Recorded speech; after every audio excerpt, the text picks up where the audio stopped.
আসসালামু আলাইকুম। প্রিয় দর্শক, আপনাদের নিশ্চয়ই মনে আছে যে দুদিন আগে ভারতের সরকারের পক্ষ থেকে ভারতের লোকসভায় তাদের পররাষ্ট্র বিষয়ক সংসদীয় কমিটি যে প্রতিবেদনটা পেশ করেছিল, সেখানে তারা বলেছিল যে ভারতের মাটিতে বসে শেখ হাসিনাকে কোনো ধরনের রাজনৈতিক কার্যক্রম চালানোর সুযোগ দেওয়া হচ্ছে না। মানে হবে না বলে নাই, বলছি হচ্ছে না, মানে তখন থেকে হচ্ছে না, আগে থেকেও হয়নি, কখনোই হচ্ছে না। তো তখন প্রশ্ন উঠেছিল যে যদি দেওয়াই না হবে তাহলে উনি কিভাবে বিভিন্ন ইন্টারন্যাশনাল মিডিয়াকে সাক্ষাৎকার দিচ্ছেন এবং সেই সাক্ষাৎকারে উনি ওনার পরবর্তী পদক্ষেপ সম্পর্কে বলছেন। তো এই প্রশ্ন নিয়ে কিন্তু দুই ধরনের কথা আছে। এক ধরনের কথা হলো উনি সাক্ষাৎকারে ওনার অবস্থা উনি বর্ণনা করতেই পারেন, সেটা তো আর রাজনীতির পার্ট না।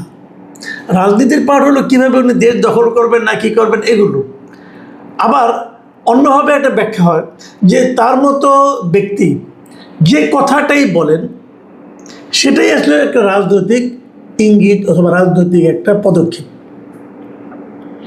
এটা নিয়ে দুই রকম বিরোধ থাকতেই পারে, কিন্তু যখন নাকি এই কথাটা বলা হলো তখন অতীতের বিষয় নিয়ে নানা রকম আলোচনা হলেও একটা কথা কিন্তু মানুষ ভেবেছিল যে তাহলে আমরা ভবিষ্যতে হয়তো এ ধরনের আর কোনো রকম কর্মকাণ্ড দেখব না। কিন্তু বাস্তব হলো সম্পূর্ণ উল্টা। উল্টা কীভাবে? যে আজকে ভারতেরই একাধিক মিডিয়াতে, ইন্ডিয়া টুডে, দ্য হিন্দু, এরকম সকল মিডিয়াতে একটা খবর বেরিয়েছে। সেই খবরটা হলো যে উনি আগামী 5 তারিখে, মানে ডে আফটার টুমোরো, পরশু দিন, উনি প্রথমবারের মতো ভিডিওতে আসবেন।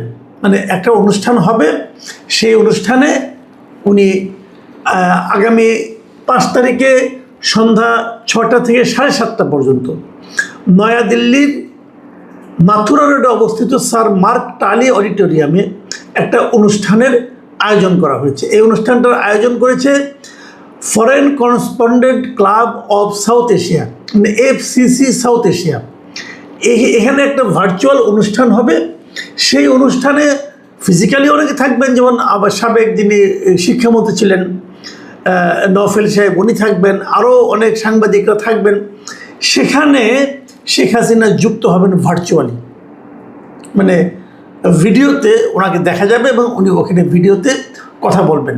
উনি যেখানে আছেন সেখান থেকে উনি সেখানে যুক্ত হবেন এবং সেখানে আরও যারা অংশ নেবেন তাদের মধ্যে শেখ হাসিনার পুত্র সজীব ওয়াজেদ জয় আছেন, আগে বলেছি শিক্ষামন্ত্রী মহিবুল হাসান চৌধুরী নওফেল আছেন, এবং ওখানে একটা কিছু বিদেশি বাংলাদেশি আর কি বিদেশি মিডিয়াতে যারা জব করেন সেরকম কিছু লোক থাকবেন। বাংলাদেশ হিউম্যান রাইটস ওয়াচের মহাসচিব মোহাম্মদ আলী সিদ্দিক এরা থাকবেন এবং এখানে আরও অনেকের নাম আছে, যেমন সাবেক কূটনীতিক নিরাপত্তা বিশ্লেষক আমিনুল হক পলাশ, রাজনীতি ও সন্ত্রাস বিরোধী বিশ্লেষক আবু ওবায়দা আরিন, হ্যাঁ, এবং বাংলাদেশ হিউম্যান রাইটস ওয়াচের USA পরিচালক শাহ মোহাম্মদ বখতিয়ার এরা থাকবেন।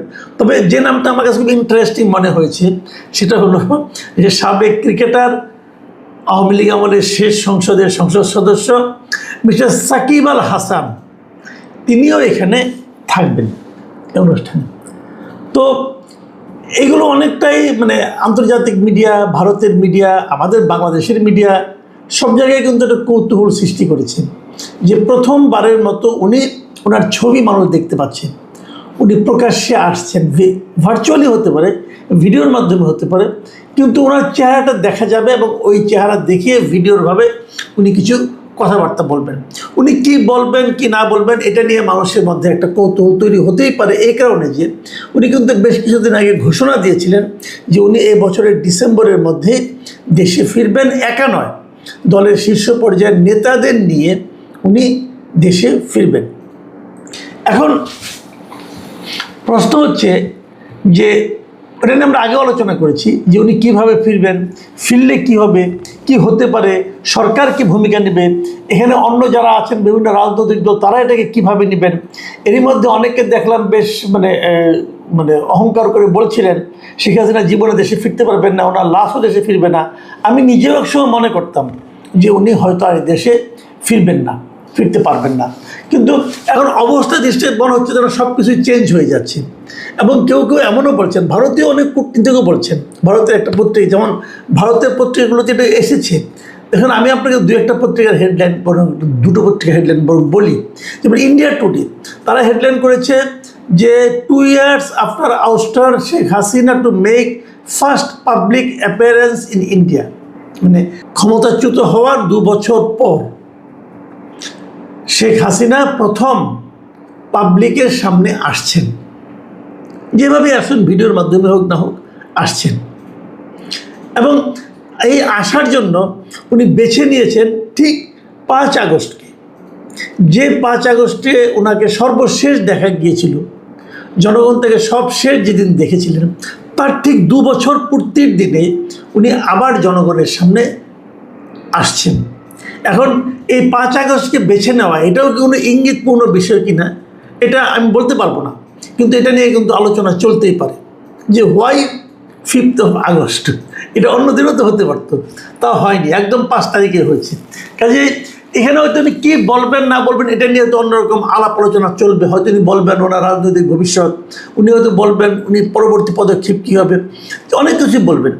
তো এটা নিয়ে আলোচনা হচ্ছে। কিন্তু ইন্টারেস্টিং একটা হেডলাইন আমি দেখলাম, ভারতের খুব বিখ্যাত একটা পত্রিকা দ্য হিন্দু, ওনারা যে শিরোনামটা করেছেন সেটা আপনারা শুনুন।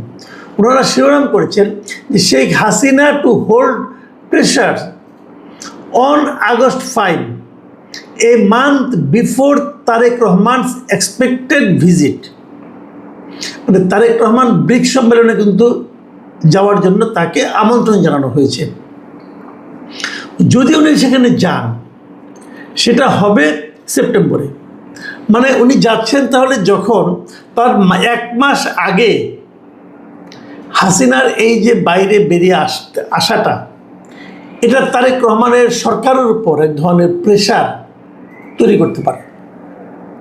এবং দ্য হিন্দুর এই রিপোর্টটা লিখেছেন কল্লোল ভট্টাচার্য, আমি রিপোর্টটা পড়লাম। এখানে উনি বেশ কিছুগুলি কথা বলেছেন।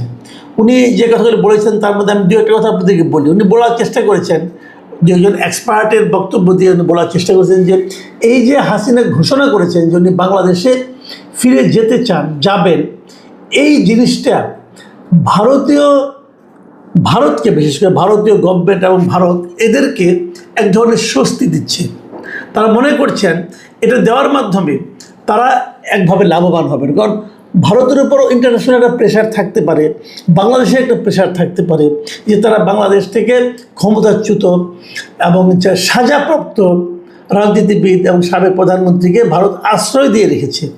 এটা ভারত বাংলাদেশের সম্পর্কের ক্ষেত্রে একটা নেতিবাচক প্রভাব ফেলতে পারে। কিন্তু যদি উনি নিজে থেকেই ব্যাক করতে চান, অথবা যদি ব্যাক করেন, তাহলে এই জায়গাটাতে ভারত নির্ভর হয়ে যেতে পারবে। এটা হলো এক ধরনের বক্তব্য। আর এই রিপোর্টে আমি আরেকটা জায়গায় পড়লাম, সেখানে হলো মিস্টার পিনাক রঞ্জন চক্রবর্তী, আপনাদের খেয়াল আছে বাংলাদেশে একসময় ভারতের হাই কমিশনার ছিলেন।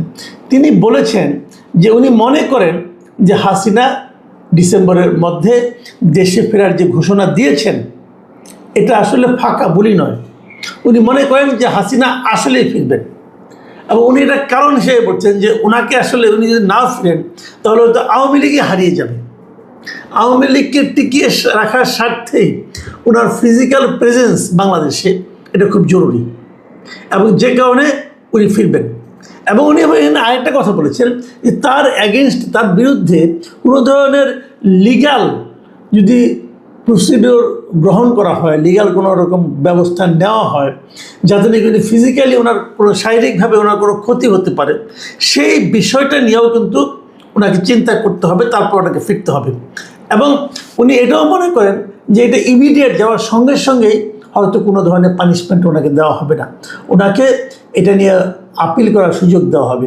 এবং এক্ষেত্রে ভারতও কোনো ভূমিকা রাখতে পারে কি না এটা নিয়েও কিন্তু উনি এক ধরনের একটা সম্ভাবনার কথা বলেছেন।